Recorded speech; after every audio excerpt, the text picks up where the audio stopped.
যদি জবাব দিতে হয় তাহলে তারা যা করেছে সেভাবে করলে জবাব দেওয়া হবে না, তাহলে তাদের আর আমাদের মধ্যে কোনো পার্থক্য থাকলো না। সে অধম বলে কি আমরাও অধম হব নাকি?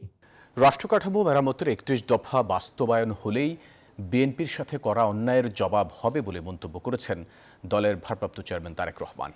রাষ্ট্রকাঠামো মেরামতের ৩১ দফা ও জনসম্পৃক্তি শীর্ষক কর্মশালায় ভার্চুয়ালি যুক্ত হয়ে তিনি বলেন, কিছু মানুষ স্বার্থ হাসিলের জন্য বিএনপিকে বিতর্কিত করার চেষ্টা করছে। রাষ্ট্রকাঠামো মেরামতের ৩১ দফা ও জনসম্পৃক্তি নিয়ে নারায়ণগঞ্জ, টাঙ্গাইল ও গাজীপুর মহানগর বিএনপির আয়োজনে প্রশিক্ষণ কর্মশালা। বুধবার সকাল 10টা থেকে শুরু হওয়া এই কর্মশালায় বিকেলে ভার্চুয়ালি যোগ দেন বিএনপির ভারপ্রাপ্ত চেয়ারম্যান তারেক রহমান। যোগদান করেছেন।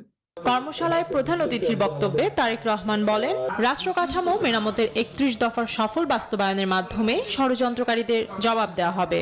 আপনাদের সাথে যে অন্যায় হয়েছে, এখন আমরা যদি এই সকল অন্যায়ের, অবিচার, অত্যাচারের জবাব দিতে চাই, যদি জবাব দিতে হয় তাহলে তারা যা করেছে সেভাবে করলে জবাব দেওয়া হবে না, তাহলে তাদের আর আমাদের মধ্যে কোনো পার্থক্য থাকলো না। সে অধম বলে কি আমরাও অধম হব নাকি?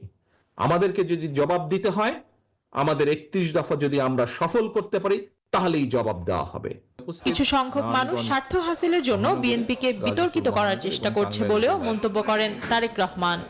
জনগণের অধিকার রক্ষার যে সংগ্রাম, সেটা থেকে আপনারা পিছিয়ে আসেননি সহকর্মীবৃন্দ।